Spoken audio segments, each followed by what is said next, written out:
Your dad and brother are bringing your sister from the hospital. She and the baby will live with you from now on. I've already decided, my mother-in-law declared, standing in my living room as if she owned it. Hi everyone. My name is Hannah Wells, I'm 29, and that morning was the moment I realized peace in this family was never an option. Not when control was their favorite language. She didn't even sit down. Just barked orders while her driver unloaded suitcases. Move your things out of the master bedroom. Your sister-in-law needs comfort, not cramped space. I blinked. You mean my bedroom? Yes, she said sharply. You're young. You'll adjust. Think of it as helping family. Helping family. That phrase again, what she used every time she wanted to trample boundaries. My husband Aaron stood frozen by the doorway, avoiding my eyes. He knew better than to challenge his mother. I'm sure you'll make it work, she continued, pulling open curtains like she was inspecting a rental property. I've already called the movers. My pulse slowed but my mind sharpened. They treated my home like a spare room, my kindness like a doormat. I smiled, calm, polite, terrifyingly composed. All right, I said softly. If that's what you decided, then I'll make my own decision too. And what I did next made them realize this wasn't their house anymore. It was mine. Aaron followed his mother into the hallway, whispering urgently. I heard every word. Mom, you can't just move her in here without talking to Hannah first. She's your sister, Aaron, his mother snapped. She just gave birth and needs care. Do you expect her to go back to that tiny apartment while she's still recovering? Mom, this isn't about that. Oh, it's always about Hannah's feelings, isn't it? That girl's too sensitive for her own good. That girl. I stood still, listening, my hands shaking just slightly as I folded the baby blanket she dumped on my couch. I'd hosted family dinners, paid half the mortgage, built this apartment into a home, yet in her eyes I was disposable. I walked to the doorway. Mrs. Carter, I said calmly, has anyone asked me what I think? She turned sharply. We're not asking, dear. We're informing. Aaron looked helpless. Hannah, please. Just for a few weeks. Until my sister gets better. A few weeks, I repeated with a faint smile. And where will I sleep in the meantime? In the guest room, his mother said. Obviously. I nodded slowly. Of course. They both relaxed, mistaking my quiet for compliance. But as I watched her unpack her daughter's bags in my bedroom, one thought crystallized. They had mistaken my silence for weakness for the last time. This time silence was strategy. By evening, my apartment looked unrecognizable. Baby clothes on the sofa, a stroller by the window, my mother-in-law barking orders at delivery men like she was orchestrating a royal move-in. Aaron hovered guiltily. It's temporary, Hannah, he kept saying, avoiding eye contact. Of course, I replied smoothly, stirring the tea I hadn't offered them. Temporary. His sister Lily arrived later, pale, exhausted, holding a newborn. My heart ached for her, she didn't deserve my anger. I'm so sorry, Hannah, she whispered. Mom said it would only be for a short while.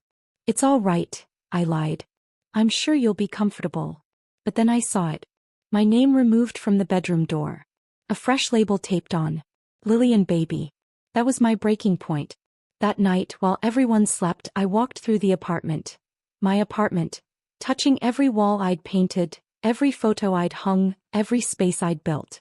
This wasn't just disrespect. It was an invasion. The next morning I woke before dawn, dressed in silence and left without a word. Aaron called twice. I didn't answer. By noon I sat in my lawyer's office, calm, composed, holding a folder that would change everything. Mr. Hayes looked up from the documents.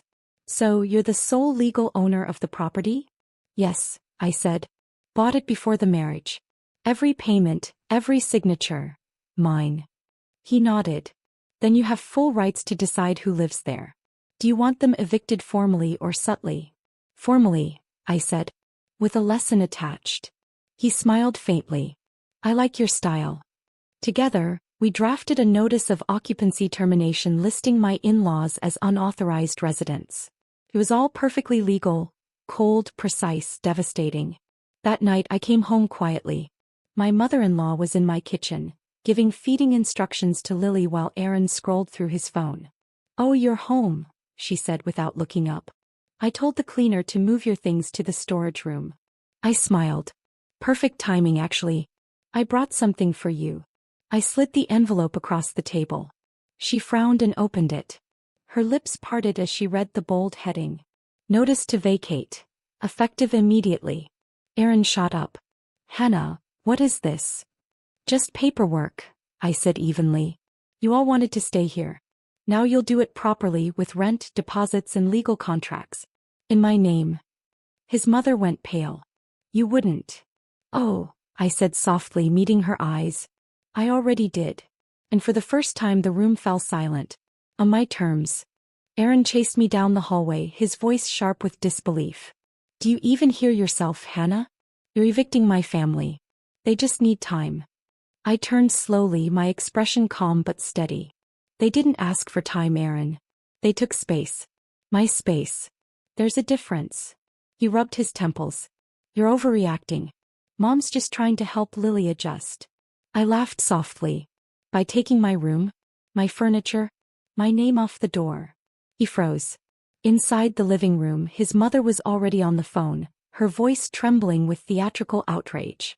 She's gone insane. She's throwing her husband's family out after everything we've done for her. I stepped closer. You mean after everything you've taken? Her face flushed crimson. You ungrateful girl. We gave you our son. I smiled. You didn't give me anything. I married him. And just so we're clear, this apartment isn't yours. It's mine. Legally. Lily's voice broke through the tension, soft and uncertain. Maybe we should go, Mom. But her mother hissed, we're not going anywhere. I reached into my purse, pulled out my phone and pressed play. The audio recording of Mr. Hayes' voice filled the air. Notice effective immediately.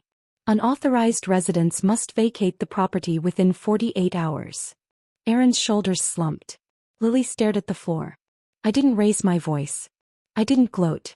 I just said quietly, your 48 hours start now. And I walked away, finally in control of my own home. By the next morning, the entire family group chat was on fire. Messages flew in from aunts, cousins, and even Aaron's distant uncle, all defending his mother. She just needed help. You could have handled this privately. Family doesn't treat family like that. I read every message, then muted the chat. Aaron didn't come home that night. When he finally walked in the next morning, his eyes were bloodshot. Mom's devastated, he said flatly. She can't believe you'd humiliate her like that. I didn't humiliate her, I said, sipping my coffee. She did that to herself. I just set boundaries, legally. He stared at me for a long moment. Do you even want this marriage? I met his gaze, unflinching. I wanted a partnership, Aaron. Not to be treated like a tenant in my own life. He sighed, running a hand through his hair. You've changed. No, I said quietly. I just stopped apologizing. 2 days later, a moving truck appeared downstairs. I watched from the balcony as his mother and brother loaded bags, muttering under their breath. Lily came last, holding her baby, her eyes full of quiet understanding. I'm sorry for all this, she said softly. You don't need to apologize, I told her. Take care of your child and yourself. She nodded, then got into the car. As the truck pulled away, the silence that followed wasn't empty. It was freedom. For the first time in years, my apartment finally felt like mine again. A week later, Aaron and I sat in our eerily quiet living room. No baby cries. No shouting. No mother-in-law inspecting every inch of my home. Just silence and the widening space between us. He stared at the eviction notice still on the counter. You really meant it, didn't you? I told you I don't bluff, I said. He exhaled, defeated. Mom says she'll never forgive you. Then she'll have to live with that, I replied. Because forgiveness doesn't cancel boundaries. He looked at me, searching for the woman who used to stay quiet to keep the peace. You've turned cold, Hannah. No, I said softly. I've turned clear. He stood pacing. You embarrassed my family. I stood too, my tone even. Your family embarrassed me in my own home. They crossed every line, and you watched. He didn't answer. Instead, I picked up the spare key from the table and placed it in his hand. You can give this to your mother, since she loves controlling spaces that don't belong to her. His fingers closed around the key, his face unreadable. What are you saying? I'm saying, I whispered, I'm done living in a house where I have to ask permission to exist. That night he packed a small bag. No shouting, no tears, just quiet. The kind that ends something. And for me that silence was peace. 3 months later the apartment looked exactly how it used to. Calm, bright, and entirely mine. I'd replaced the curtains his mother picked, sold the bulky furniture she insisted on, and turned the guest room, once meant for a sister, into my art studio. I thought solitude might feel lonely. Instead it felt like oxygen. Aaron had moved back in with his parents. Occasionally he'd call, his voice hesitant. "You sure you don't want to talk?" I'd answer the same every time. "I've already said everything that needed to be said." Then one morning a courier arrived at my door with a thick envelope. Inside was a divorce settlement drafted by his lawyer, signed by Aaron. No bitterness, just closure. Alongside it was a small handwritten note. "You were right, Hannah. Boundaries aren't cruelty, they're strength. I see that now." I folded the note, smiled faintly, and tucked it into my drawer, a quiet ending to a loud chapter. His family still tried to reach out through mutual relatives, but I never responded. Their version of love was possession, not respect. Now every evening I paint by the window where his mother once stood giving orders. The same space that once felt like a battlefield now hums with peace. They wanted to take over my home, my life. Instead I reclaimed both, without shouting, without revenge, without chaos. Just quiet precision.